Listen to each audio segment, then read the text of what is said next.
sebenarnya mengajarkan bahwa waktu sangat bermakna. Waktu itu sangat bermakna bagi kita, berharga sekali. Nah, ya. Jadi inilah orang yang benar-benar menunggu. Wah, luar biasa. Ini waktu sangat berharga. Kita lihat di sini dalam Yakobus 5 ayat 7 dan 8. Karena itu saudara-saudara, bersabarlah sampai kedatangan Tuhan. Sesungguhnya petani menantikan hasil yang berharga dari tanahnya, dan ia sabar sampai saat turun hujan. Hujan musim gugur dan hujan musim semi. Kamu juga harus bersabar dan harus meneguhkan hatimu, karena kedatangan Tuhan sudah dekat. Mungkin kita dari kecil, Tuhan udah mau datang. Tapi kita sudah masuk usia lansia, Tuhan belum datang. Diajar kita menunggu dengan setia. Menunggu dengan tidak banyak berbicara, tetapi dengan penuh sukacita surgawi. Ini ya. Jadi kalau kita itu dengan penuh sukacita, dengan senang menunggu hadiah, ya, kita bayangkan Bapak kita sedang pergi menyediakan apa? Hadiah buat kita. Hadiah ulang tahun, hadiah yang berharga. Kita tunggu. Kapan sampai di rumah? Kita menunggu di depan pintu. Biasa anak perempuan ya, kalau kita udah mandi, rapi-rapi, pakai bedak wangi-wangi, menunggu papa bawa hadiah. Menunggu papa pulang dari kantor membawa sesuatu. Inilah yang kita tunggu ya. Karena itu berjaga-jagalah, sebab kamu tidak tahu akan hari maupun saatnya. Jadi dalam masa ini, kalau saya bilang ini masa penantian, kita menunggu banyak dosa, banyak setan yang mengintai. Makanya dibuat kepada kita 10 hari berdoa, ya. Jadi tadi malam adalah malam terakhir 10 hari berdoa. Kebetulan tadi malam saya membawa renungan di bagian mana kekayaan yang penting ya. Kekayaan di bagian yang terpenting. Satu kekayaan dan termasuk dia menunggu ini. Kita kaya dengan apa? Pengalaman-pengalaman rohani. Kita kaya dengan apa yang kita lihat, apa yang kita tunggu. Ya. Jadi sangat luar biasa. Kemudian, apa problema kita? Problema kita adalah dosa. Sebentar ya.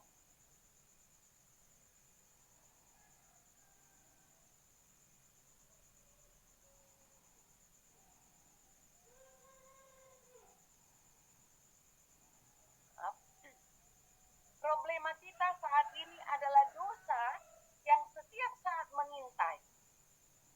Ini dosa ini yang merupakan pemisah kita dengan siapa? Dengan Bapa. Namun Yesus ada bagi kita. Jadi di sini ketika kita menunggu seperti saat ini, kita harus berhati-hati. Jangan sampai kita jatuh ke dalam jerat dosa. Tetapi yang merupakan pemisah antara kamu dan Allah ialah segala kejahatan atau dosa. Ya, jadi jelas di sini.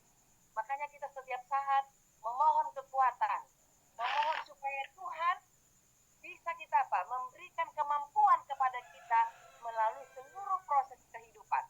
Karena kita tidak tahu, mungkin di sebelah kanan saya, di sebelah kiri saya, di depan atau di belakang, ada apa? Ada segala kejahatan, segala keinginan dosa yang mengintai. Dosa mengakibatkan ketakutan. Kalau kita kembali kepada kehidupan zaman dahulu kala, ya ketika Adam dan Hawa, mereka langsung berbicara dengan Tuhan. Oh, luar biasa. Coba kita bayangkan betapa indahnya ketika manusia itu langsung berbicara dengan Tuhan. Tapi ada saat manusia jatuh ke dalam dosa. Di dalam hidup ini ada ketakutan, ada kegelisahan, tidak aman, merasa apa? Salah, memiliki kehampaan dan kesepian. Ketika belum jatuh tidak ada kesepian. Mereka apa? Bahagia. Tapi inilah akibat-akibat dosa itu. Takut. Takut kepada siapa?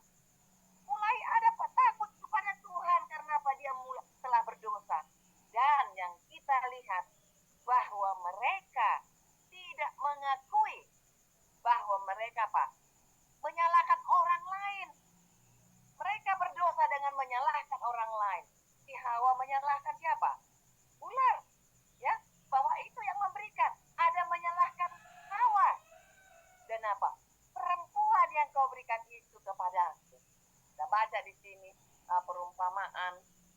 gadis bijaksana dan 5 gadis bodoh ya.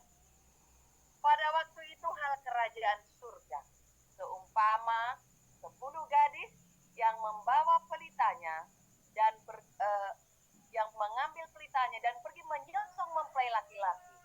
5 di antaranya bodoh dan 5 bijaksana. Gadis-gadis yang bodoh itu membawa pelitanya tetapi tidak membawa minyak. Nah, ini saya highlight. Tidak membawa minyak, artinya minyak persediaan. Sedangkan gadis yang bijaksana itu membawa pelitanya. Jadi ada pelita, ada juga minyak dalam buli-buli. Ini saya highlight ya. Ada dia bawa pelita, kemudian ada minyak dalam buli-buli, artinya persiapan mereka. Ya, 5 gadis yang bijaksana itu kita lihat bagaimana mereka penuh dengan persiapan, ya, penuh dengan perencanaan. Jadi kalau kita saat ini dalam kehidupan kita, dalam melakukan segala sesuatu, sudah ada apa? Perencanaan. Ya, salah satunya ketika semalam hari Jumat, hari persiapan, kita berencana apa? Apa yang saya lakukan di hari Sabat? Apa kegiatan yang saya lakukan? Pelayanan seperti apa? Kita penuh persiapan. Kalau kita tidak penuh persiapan, maka kita akan kebingungan, ya. Kita tidak tahu melakukan apa-apa. Jadi di sini kalau saya katakan dia merencanakan segala sesuatu dengan rapi dan secara detail, ya. Detail. Nah, kalau kita di psikologi biasanya saya untuk merekrut, kalau orang untuk di finance, maka saya akan cari orang yang benar-benar detail, ya, detail dan tidak perlu yang cantik-cantik, tetapi dia bekerja dengan sangat detail, ya. Jadi perempuan ini detail, dia memiliki apa? Buli-buli, dia membawa buli-buli, bejana, ada bejana dia bawa, persiapan dia, ya, luar biasa. Kemudian di ayat 6 dikatakan waktu tengah malam terdengarlah suara orang berseru, mempelai datang, songsonglah dia. Nah, ini yang ditunggu-tunggu, songsonglah dia.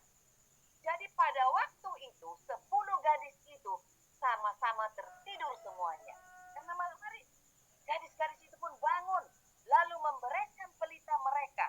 Jadi 5 gadis bodoh dan 5 gadis bijaksana sama-sama menunggu kedatangan apa? Mempelai. Mereka menunggu pengantin datang. Dan gadis-gadis itu bangun lalu membereskan pelitanya. Kita lihat ya, ketika mendengar suaranya, sudah datang, ayo siap. Bangun semuanya, mulai membereskan pakaiannya, membereskan pelitanya, semua dibereskan mereka.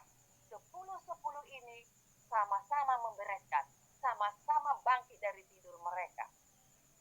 Gadis-gadis yang bodoh berkata kepada gadis yang bijaksana, berikanlah kami sedikit dari minyakmu, sebab pelita kami hampir padam.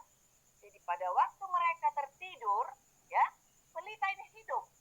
Sama-sama tertidur, sama-sama hidup ini pelita 10 gadis ini. Namun, 5 gadis yang bodoh tadi, ternyata ketika pelita ini hidup, minyak itu akan berkurang. Jadi kita bisa bayangkan, di zaman dahulu kala, ketika tidak ada listrik, maka ada lampu teplok, ya. Lampu teplok itu diisi sama minyak tanah. Nah, kalau lampu teplok ini hidup, maka minyak tanah itu akan berkurang. Dan besok ketika kita akan tidur atau akan pakai lampu ini, kita isi lagi dengan apa? Minyak tanah. Ini 5 gadis bodoh tadi tidak membawa minyak minyak cadangan. Dia hanya membawa minyak yang ada di dalam pelitanya. Ya. Ketika itu mereka memintanya. Tetapi apa jawab gadis yang bijaksana itu? Tidak. Nanti tidak cukup untuk kami dan untuk kamu. Lebih baik kamu pergi kepada penjual minyak, belilah di sana. Jadi mereka disuruh pergi ke warung, beli saja. Nanti kami tidak cukup, karena ini adalah persediaan untuk kami. Dan tetapi waktu mereka sedang pergi membelinya, datanglah mempelai itu berjalan, ya. Dan mereka yang telah siap sedia berjalan bersama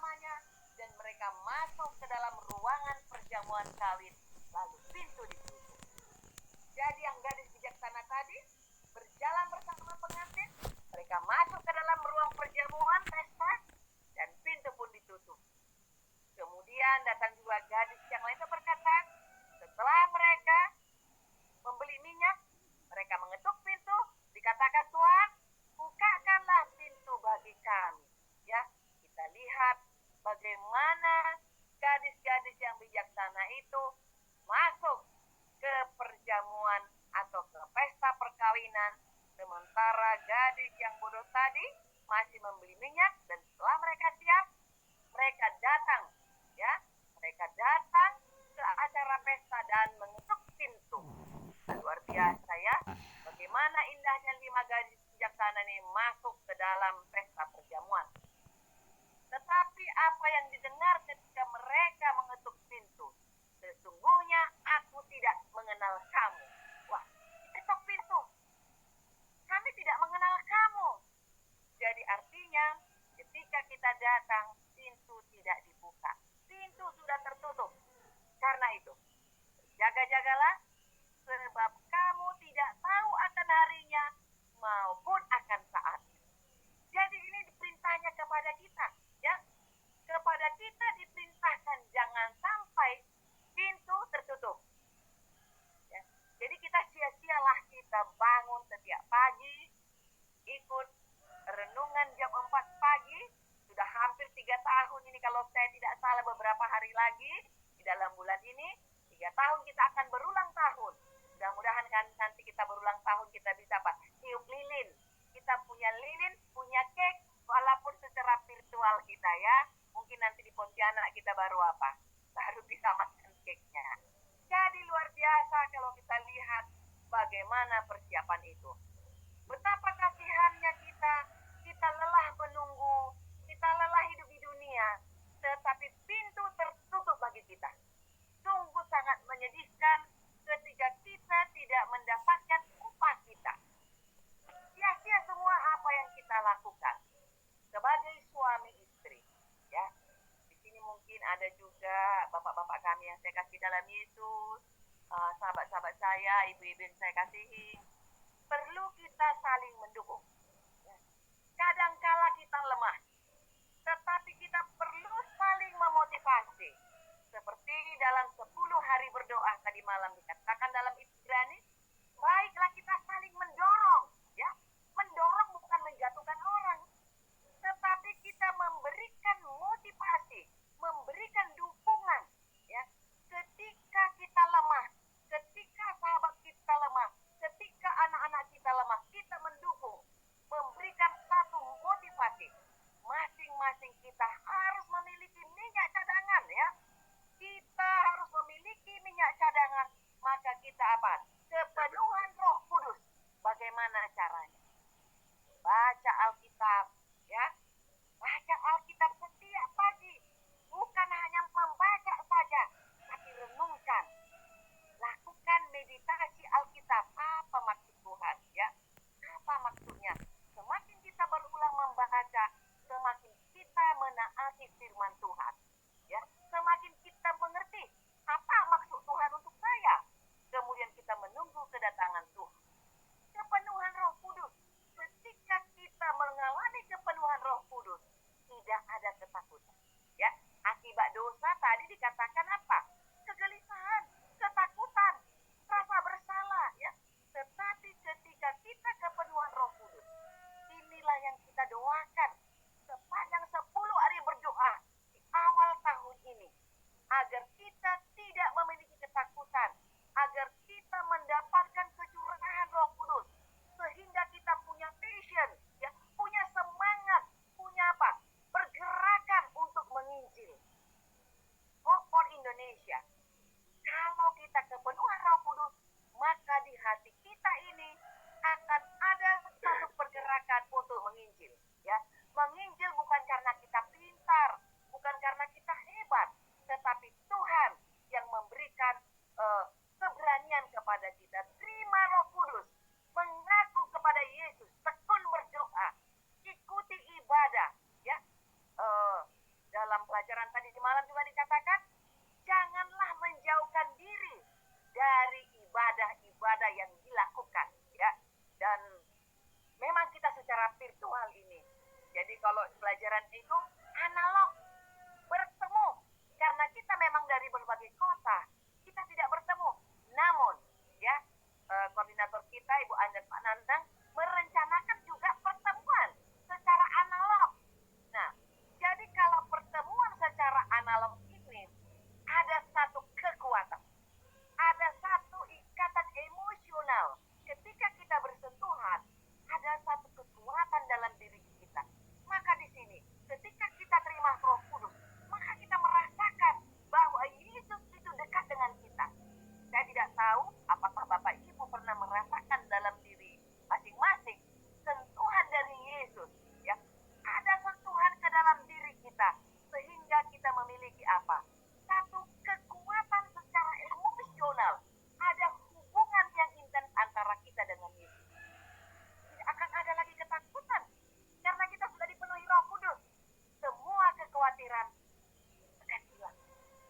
bagaimana Roh Kudus itu bekerja dalam diri kita pribadi.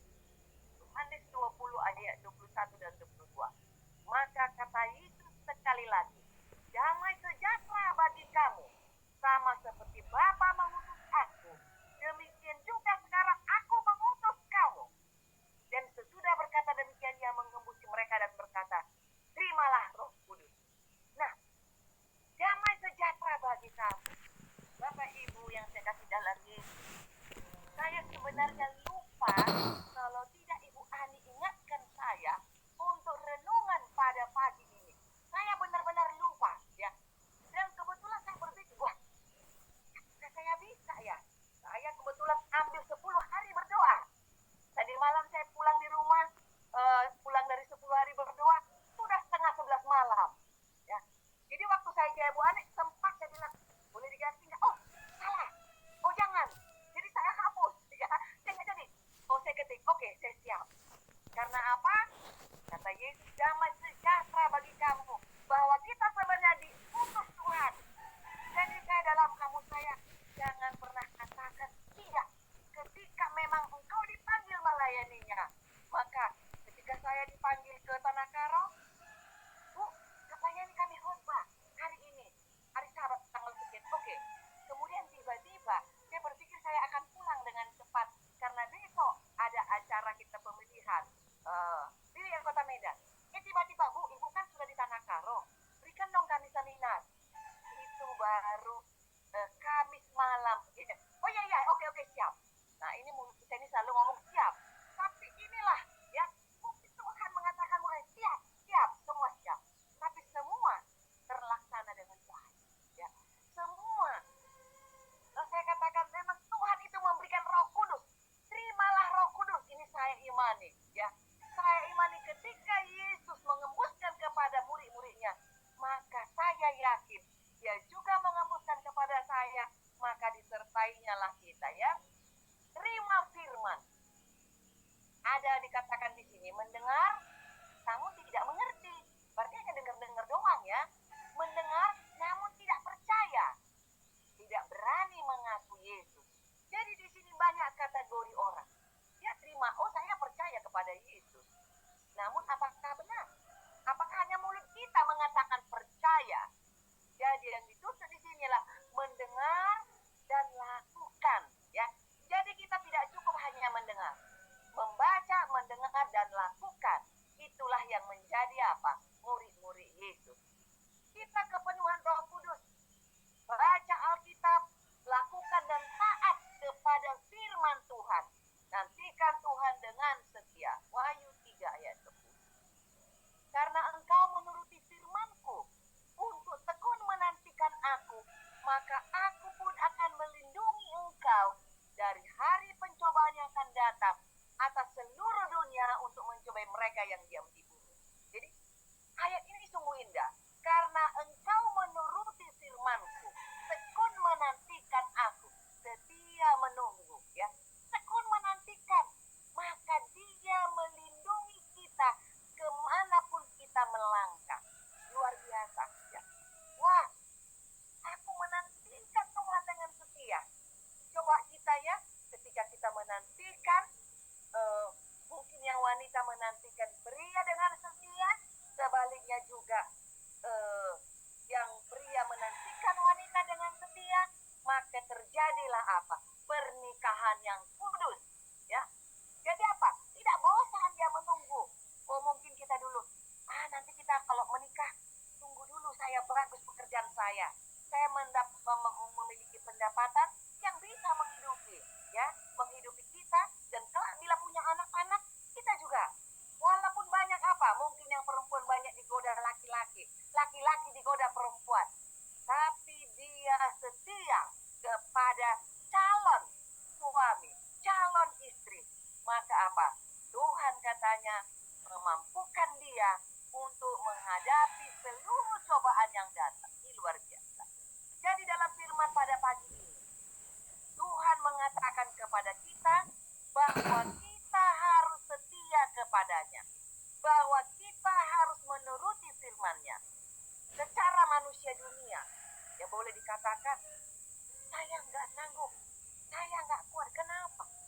Ya, jadi kita harus mengatakan kepada Tuhan, Tuhan, kuatkan saya, mampukan saya melakukan seluruh perintah-Mu. Mampukan saya untuk mengikut Engkau, menantikan kedatangan-Mu. Makanya kita menyanyikan tadi, bahwa apa? Kita harus ke surga, aku harus ke surga. Itu bukan perkara mudah, ya. Bukan perkara mudah, tetapi di sini dibutuhkan kesetiaan kita, persiapan kita yang tidak habis-habisnya. Di sini kita dituntut oleh Tuhan, kapanpun Dia datang, kita siap. Kalau Dia datang hari ini, kita siap. Datang besok, kita siap. Ya, inilah yang dituntut Tuhan bagi kita. Minyak perlu dibeli, kepenuhan Roh Kudus perlu dibayar. Kita perlu membayar dengan apa? Dengan meninggalkan keinginan dan apa arti pelita dan minyak. Ini dikatakan tadi ada minyak dalam apa? Dalam kendi, dalam buli-buli. Dan kemudian apa arti pelita itu? Ini ayat yang biasa kita baca, Mazmur 119, ya, ayat 103. Firman-Mu itu pelita bagi kakiku, terang bagi jalanku. Jadi ketika ada pelita, maka kalau malam-malam seperti tadi malam, kita berjalan, kaki kita tidak tersandung kepada kursi. Ya, kita berjalan dengan baik. Kita melihat firman Tuhan itu pelita, menjadi satu penerang bagi kita. Sehingga kita mengetahui, oh ini nggak boleh, ini salah, ini yang benar. Kemudian apa minyak itu? Roh Kudus. Minyak cadangan adalah kepenuhan Roh Kudus. Ya, itulah yang diberikan Tuhan kepada kita bila kita setia kepadanya. Tuhan telah berikan kepada murid-murid kepenuhan Roh Kudus. Maka inilah yang kita minta kepada Tuhan, agar kita memiliki minyak cadangan, kepenuhan Roh Kudus. Tidak ada lagi saling sikut di antara kita. Tidak ada lagi saling mengejek di antara kita. Tidak ada lagi saling bullying. Yang ada adalah saling menguatkan, menarik, ya. Bila kawan kita jatuh, kita tarik. Kemudian kita selalu mengikuti ibadah dimanapun berada. Jangan pernah meninggalkan. Siapa 5 gadis bodoh dan bijaksana? Itulah kita. Ya, umat-umat Tuhan, inilah kita, 5 gadis bodoh dan bijaksana yang sekarang saat ini sedang menanti kedatangan Tuhan. Tetapi di kelompok mana kita? Apakah yang bijaksana atau yang bodoh? Kita yang menentukan tempat kita. Kedatangan Tuhan sudah dekat. Tanda-tanda semakin nyata. Ya, semakin nyata tanda-tanda. Tanda-tanda kedatangan Tuhan. Karena Allah berfirman dengan 1-2 cara, tetapi orang tidak memperhatikannya. Ya, jadi tanda-tanda kedatangan Tuhan itu sudah sangat dekat. Dan nabi-nabi palsu juga muncul di mana-mana. Oleh karena itu, kita harus berhati-hati. Kita benar-benar harus berhati-hati. Ya, kehidupan yang baik itu adalah proses, ya, bukan satu keadaan yang ada dengan sendirinya. Kehidupan itu sendiri adalah arah. Nah, inilah yang dikatakan oleh seorang bapak psikolog dan psikoterapis, itu Carl Rogers, ya, tahun 1902, dia meninggal 1987. Jadi yang diperlukan dalam kehidupan ini, ya, adalah proses, ya. Awal dan akhir memerlukan satu proses.